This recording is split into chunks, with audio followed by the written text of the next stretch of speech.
All right, welcome back. I am so excited to bring back on the show Dr. Melissa McCreery, again, clinical psychologist. We have an expert with us today on emotional eating, which I am loving. And we're going to segue. We kind of left with a brief little intro on willpower the last time that she and I were together. So we're going to dive into that because everyone knows that I'm this scale smashing dietitian. I have a real passion around watching those numbers fly. And I have a little bit of a feeling that Melissa is maybe that passionate about this word willpower. Welcome back. Oh, welcome. Oh, we're going to have fun. Yes. Yes. Do we get to smash willpower too? Yeah. Sledgehammer both. I'm dying to know, why does this word bring your shoulders up and make you cringe a bit? Oh, so many reasons. Yeah, but let's start with the big overarching one, which is I am passionate about helping my clients create a relationship with food that works for them. Right? Not a result that happens for 6 weeks and then they wonder how long they can keep it together. But a relationship with food that gets you the results that you want and that you get to and you have to live with for the rest of your life. So you ought to enjoy it. Who wants a relationship with food that is based on willpower? Who wants to have willpower around food for the rest of their lives? So I think that's the no-brainer answer to the question. There's just so many more delightful, enjoyable ways to be with food. But the other thing is, in the last episode, one of the things I said was that we always eat for a reason and we overeat for a reason. And if you think back in your life to the times that overeating has been out of control for you or has been a problem for you, you think about what we talked about with hidden hungers and the reasons that you overeat. Overeating tends to happen when we are out of bandwidth to have willpower. So you can have all the willpower in the world. I have worked with the most persistent women who can do amazing things, but guess what? There's always a limit. Do you want to be spending it on controlling food, or would you just like to take your power back? And it will always betray you. You always run out, and you run out at the times when you're most vulnerable to doing the thing you're trying not to do, which you have told yourself you will use willpower to keep yourself from doing. It's a trap. It's just a trap. Yeah. Such a good way of putting it. Yes. I relate willpower a little bit with energy and that energy resource that we have, that we only have so much energy to expend in a day. Do you look at it that way?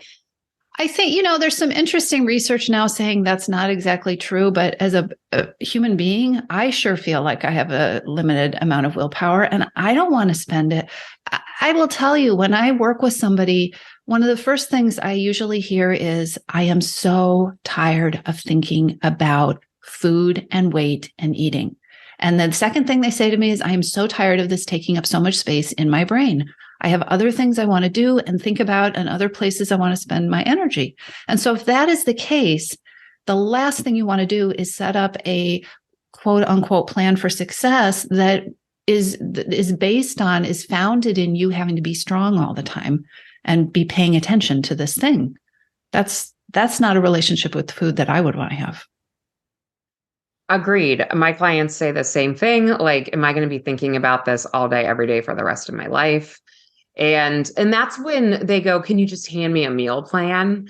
And as well as I do, I can hand you one, but you're not going to love the foods that I put on it. That's not going to be sustainable either. So it's always about that next step of, it's got to be individualized and it's got to be sustainable, or else we are thinking about it all day, every day, right? And it really requires a paradigm shift. I mean, you really got to get out of that whole deprivation mentality of, I have to be strong enough to go without, and move into, I call it freedom mentality. It's a completely different way of thinking. It's a completely different way of approaching your relationship with food. And so many people listening right now probably don't even know you have a relationship with food because you've just been listening to what it is supposed to be. And I don't mean that in an insulting way. We're fed this through the media and through so many different ways that we're just told your relationship with food is supposed to be one of self-control. Right. And wow, can that bring down our confidence fast when we think that we are lacking that self-control, which is another lie. So it almost sometimes to me feels like I wish I was with people from when they were little. Do you ever get to this point where you're like, unless I grab this person from 2 years old and on, it's difficult because there's so many built-in belief systems and stories that are happening along that process. I mean, obviously, you and I both believe that we can help people change. But when you have that conversation with the client who's feeling defeated sitting across from you, what's some of your talk around that? First of all, I don't think it's too late. I think that when we start to realize, as you were saying, thoughts are not facts. The way we think about our ability to change, the way we think about what has to happen and what we're capable of, the way we think about what it will take to stop overeating, those are stories that we tell ourselves.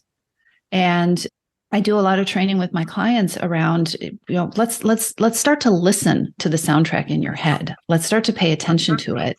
And then let's start to decide, are these thoughts serving you? Are you, because we have this soundtrack and it plays 24/7 and we don't even know it. And if we don't stop and pay attention to it, we just think it's a fact. I'm lazy. I don't have enough willpower, right? I screwed that up. I need to start over. All those kind of things. And once you can separate yourself and you can start choosing, wait a minute, what's the story I want to be living? Right? Maybe you can reach your goal without depriving yourself. Maybe you can reach your goal without going hungry. Maybe you can add good things in instead of taking away things that you love, right? Maybe you can feel fed and nourished. So really taking a look at what you've been telling yourself about what is necessary to change, it's so empowering. It is one of my favorite conversations to have with people is giving ourselves credit for the things that already come easy. If drinking water for you already comes easy, most of us don't give ourselves credit for that. Because like you were saying, we feel like we have to be like hardcore. We have to be working so hard to get what we'd call a positive result. And the reality is some of it's already going well for us. Some of it already feels good. It's like the story that we're not telling ourselves yet. We could be telling ourselves, oh, some of this is easy for me. So it's just interesting, definitely the thinking around it. You and I, again, we have so much in common, but this word perfection, you're obviously on direction, not perfection right now. Does this word mean anything to you? It is one of the biggest ways that we sabotage ourselves. And it is so everywhere. Every time I mention perfectionism in a podcast episode, people just are like, oh my gosh, I didn't even know I was a perfectionist. I didn't think I'm not perfect enough to be a perfectionist. How could I be? But you so nailed it for me, right? All or nothing thinking is the foundation of the starting over on Mondays program, right? It's all ruined and now I've blown it. And so I need to just go eat the rest of the brownies because I'm going to have to start over when the next full moon is, or next year, or right after vacation. I'm going on vacation. So we'll think about this afterwards. If you think about your own eating, if you're somebody who is not happy with your eating, if you think about your own eating, think about the amount of eating that happens after that moment where you decided it's all ruined, and that moment when you start again. I have a theory that I don't know how to measure, but I have a theory that is where most weight gain happens for women. It's in that perfection zone.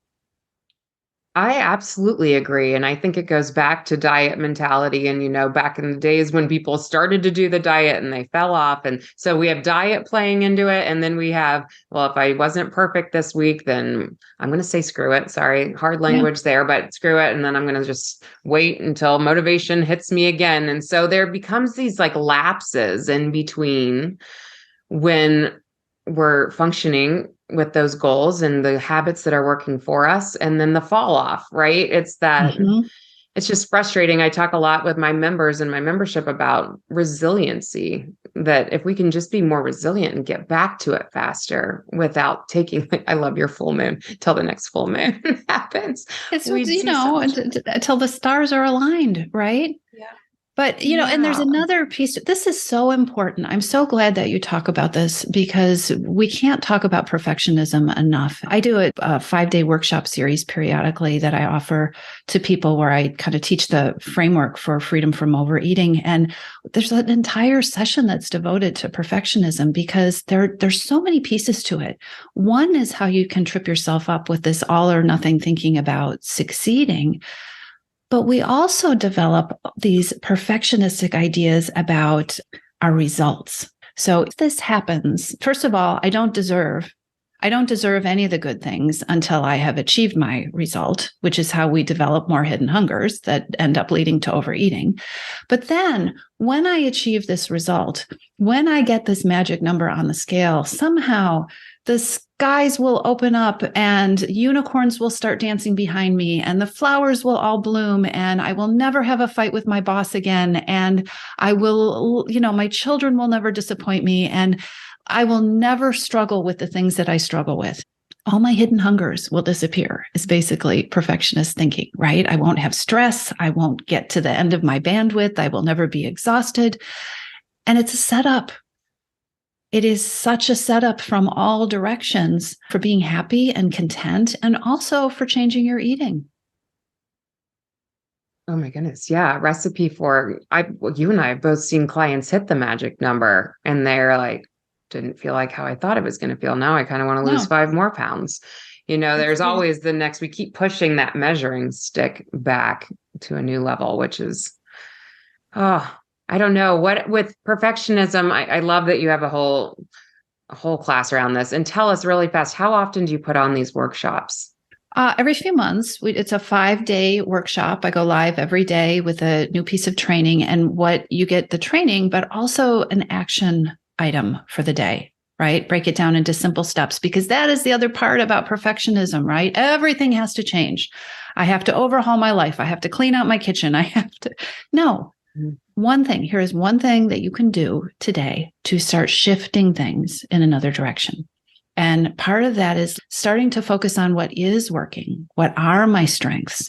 How can I blend those into this area of my life? Because all of you listening are doing incredible things in other places in your life. You have the strengths, you have the talents, you have the abilities. Right. Yeah. Right. And just shifting that belief system in yourself that you can do this too. Yeah. I wanted to give a quick example of where I see perfectionism happen. And this is why the scale really bothers me, is that I can sit across from somebody and they can tell me, I have moved more than I have ever moved. I'm up to 10,000 steps. I used to sit at 5,000. I ate dinner in 3 times last week. I drank my water and I reduced my Diet Coke down by 2. And then they step on that scale. And sometimes it's maintenance. Sometimes it's even 2-pound weight loss, but they were hoping for 5. And you lose them and they feel like, I'm a failure. This isn't working for me. And all I can ever think about is, can you imagine if you just kept going with those action steps, stacking those actions like you're talking about? If we continued with those, what would it look like in a year?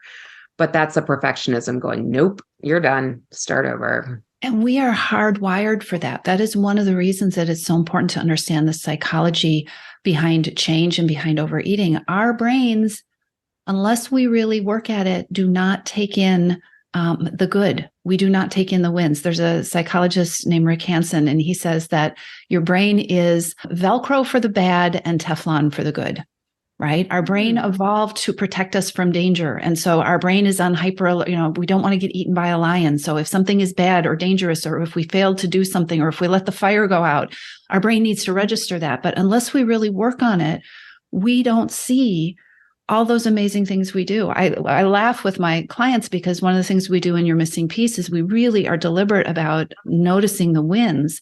And oftentimes people will make these lists of all these things that have changed, like the example that you gave, and 3/4 of the way down the list will be some amazing thing. Like, I used to binge every night and I haven't binged in 4 months. Oh, I didn't realize that till I started to make this list. I mean, I've literally had people write that on the list. I didn't even know until I started, and it's like number 12, right? Perfectionism keeps us from feeling like we're getting anywhere. And if until we decide I'm going to see it when it comes up and I'm just going to keep pushing it to the side and let the wins count. You can't create momentum if you're not letting yourself see that you're not getting anywhere. I totally agree. And that was going to be my question, but you already hit it. Like, how do you have people acknowledge their wins? And it's really about kind of journaling or saying it out loud. Do you do anything else with individuals to bring that, to highlight it? Well, people feel really silly, and I think it is really important. We need to let our bodies feel the win. This is universal, the like putting your arms in the air and when you cross the finish line, and they've done research, it's a cross-culturally, that's what people do intuitively when they have a success. So really letting yourself take the pose, take a bow, have a dance party for yourself. Like, I did something good. That is not a part of what most people have been taught to embrace when it comes to changing their eating, unless it's some silly arbitrary number on the scale that you really can't control. Right? If you think of sodium and water and hormones, and it's not a direct correlation to your behavior. I love that there's research backing this, and thank you for saying that. And I think that if we allow ourselves just to have a little more fun in the process, to woohoo, to, like you said, throw the arms up, enjoy it, enjoy the process, because we're in it for a while. So enjoy it. We're in it forever. We're in it forever. People often say, I wish I didn't have to eat, because if I didn't have to eat, I could just be done with this. Why would we want that? We do have to eat, and we get to eat for the rest of our lives. Make the goal that you want to love it. Right. It can be enjoyable. Yes, that's a great goal. I love that. I wanted to walk through this example of perfectionism too. I don't know if you've ever done this with your clients, but I have mine write out what a perfect day. Like, when would you give yourself credit? Can you please write down everything that needs to happen in your day in order to say, yes, check mark? And what's so interesting is the day's obnoxious. It's like, wake up at 5, hit the treadmill, maybe right in the morning before I go to work. And then when I go to work, I packed my lunch, I brought healthy snacks. And then on my way home from work, I avoid fast food and I cook a healthy dinner, and the kids and I run around. And you're like, could anyone sustain that for even longer than 4 days? And normally the answer is no. And that's kind of another aha of like, oh, I'm fighting for something that's totally unrealistic.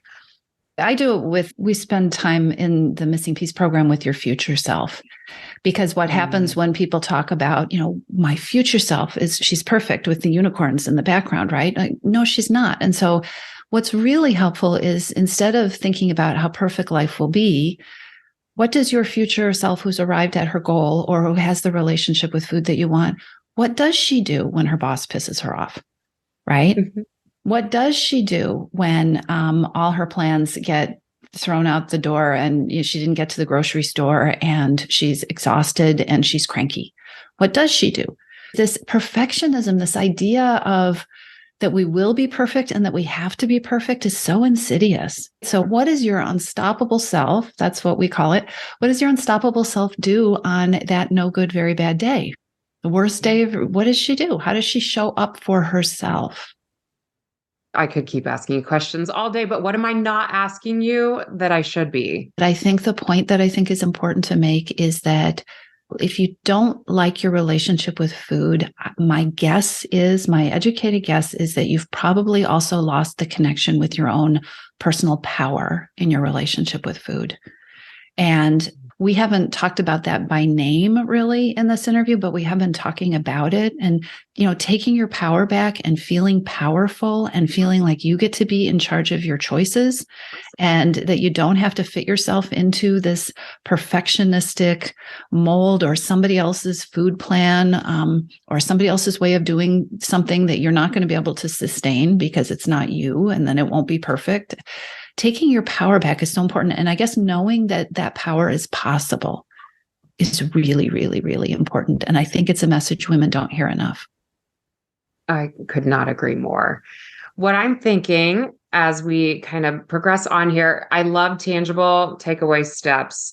And I've been really working on making this year of podcasting a little more coaching oriented. So I feel like as our listeners leave us today and they go, what is the next actionable step I take? I hear your quiz is one of them. So let's walk through your quiz, your free event, and if somebody was interested in checking out your program that we keep talking about.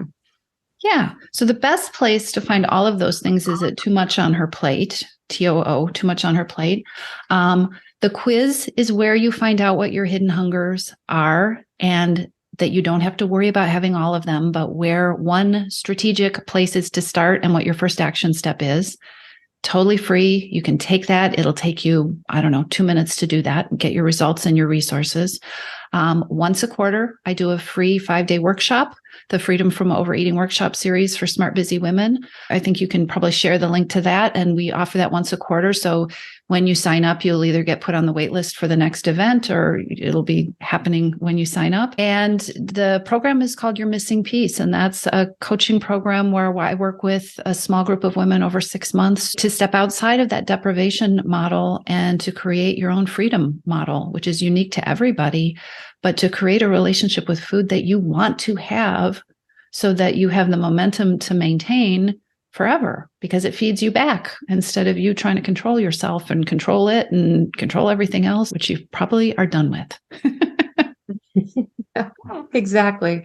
I am going to encourage our listeners today to take one of those actionable steps. Just go check out her website or take the quiz or me personally, I'm going to hang out as well in your podcast space and start working my way through your topics. And I'm going to encourage my audience to do that as well, because I know a lot of you come to me with emotional eating questions. So, man, to plug in this motivation and your wisdom, Dr. McCreery, if somebody could show up to your podcast and just every time they need a little motivation, a little more insight, start there, be the fly on the wall of the conversations that you're having.